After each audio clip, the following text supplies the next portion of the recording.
Craig, how are you? Good. Good afternoon. Is it possible, because you were able to perform at the highest level yourself as a player, 2 different playoffs, multiple rounds, is it possible to raise your game as a player? In other words, can you raise your concentration level?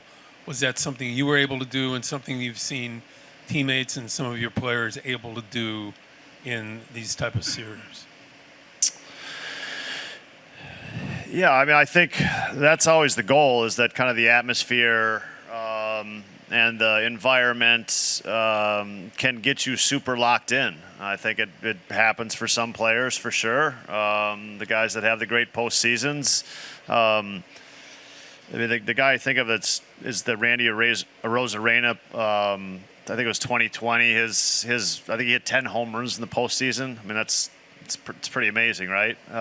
Something he's probably never come close to doing, but it's been done, right? So I think that's what every player's trying to do for sure, and you kind of got to let the moment take you there a little bit. You try too hard at it, probably doesn't get you there, but it happens. It happens to someone every postseason.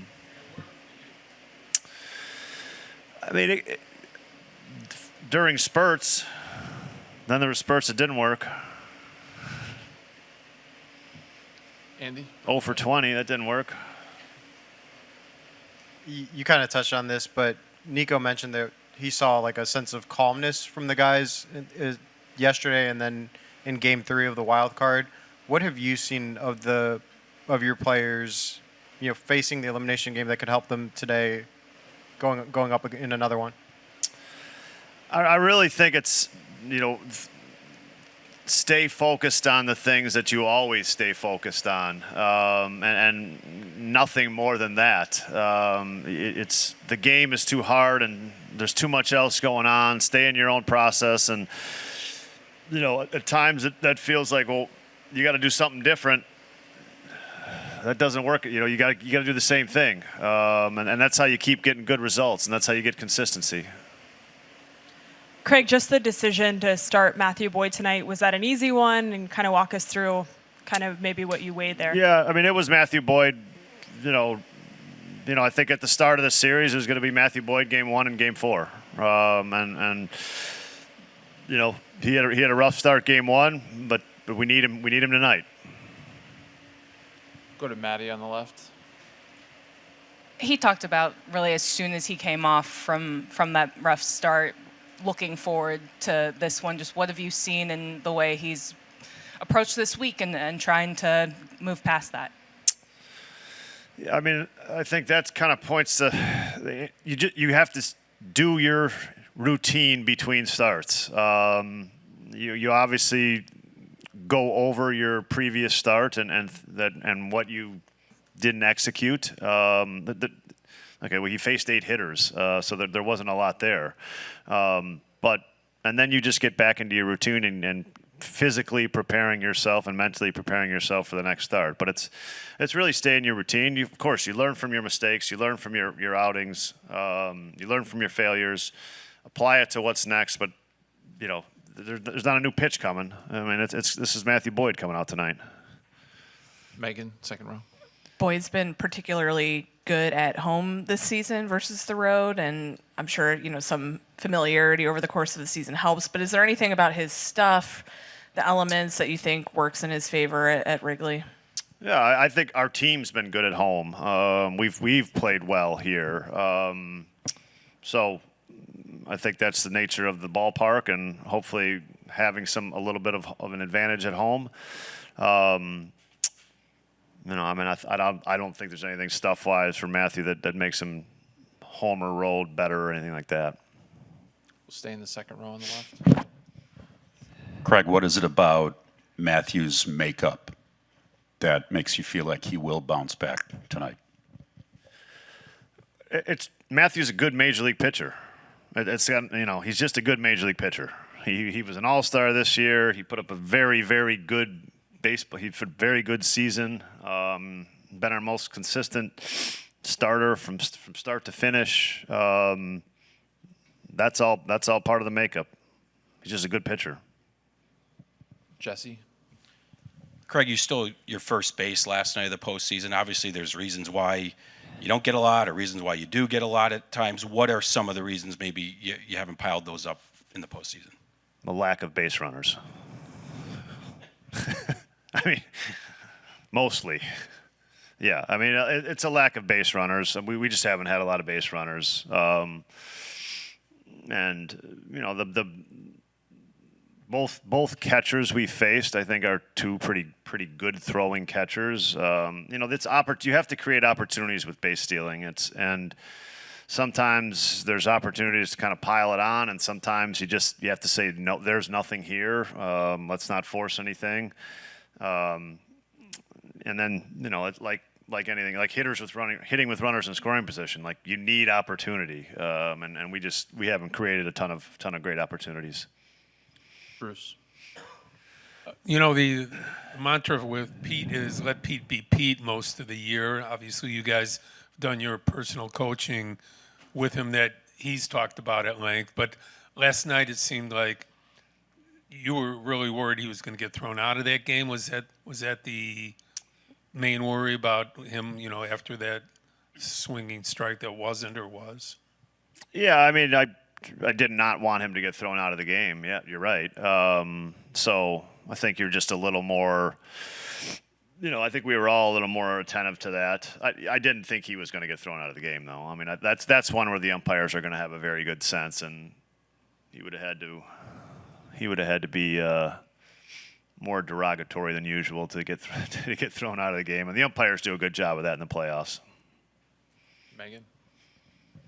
Just wondering if there are any notable changes to the lineup versus game one for you guys. There's none. No changes. Anything else for Craig? Jesse? I mean, we can always pick apart players offensively in the postseason because it's tough to hit. But anything about Ian Happ in particular with him? Because the numbers are the numbers. Yeah. I mean, I think this is a little bit, in Pete's the same reasons I think Ian has struggled are some of the same reasons that Pete has struggled a little bit. It's the ball up in the zone has gotten to him a little bit. I think especially in the San Diego series, the ball up in the zone with some starters gave him some problems.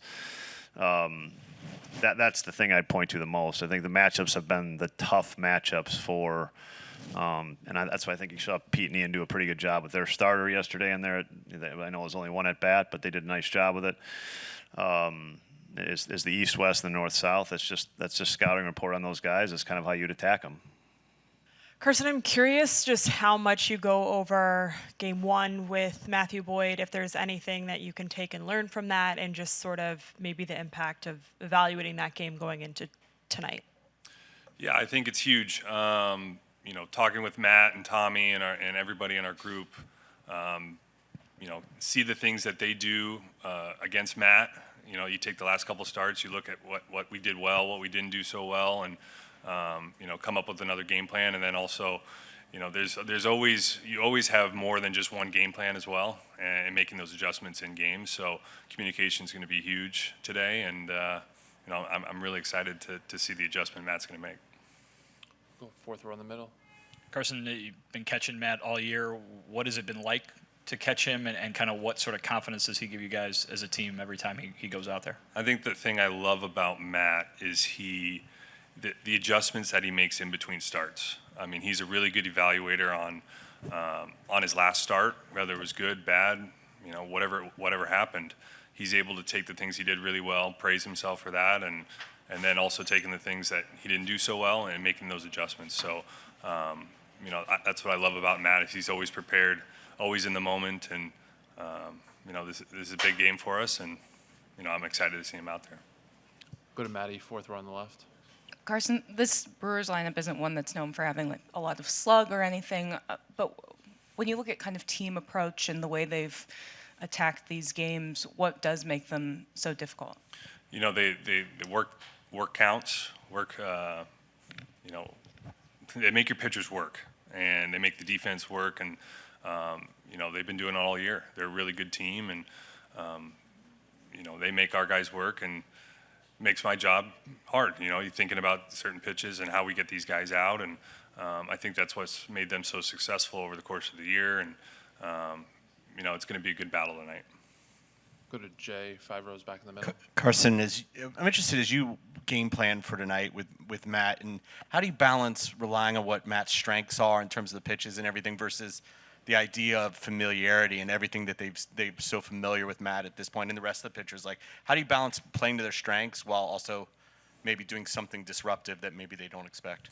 Yeah, I mean, I think it goes back on the communication and seeing, what certain pitches are getting results and what we need to make an adjustment on. And I think that's what we do really well is making those in-game adjustments. And Matt's been pitching in big games for a long time, and I think that's something that's really going to come to our advantage tonight.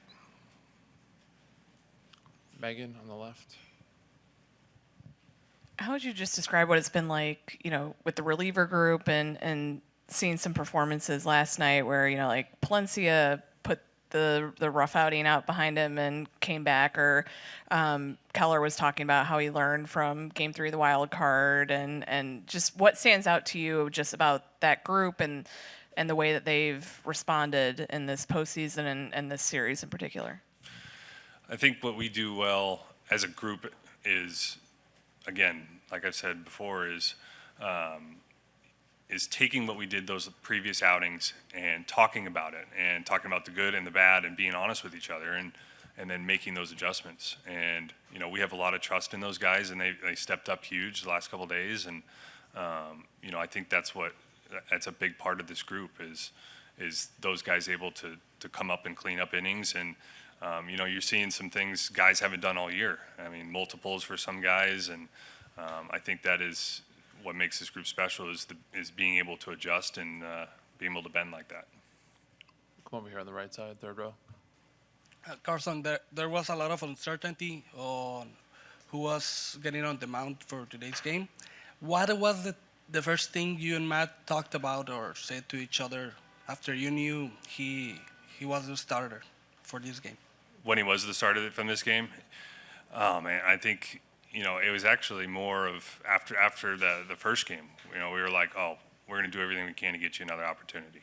And I think Matt really thrives on that, is just getting the opportunity. That's all we ask for as players, is getting the opportunity and getting the chance to, go back out there. So just seeing Matt earlier today, he's really excited. He's focused, and, it's going to be a lot of fun tonight.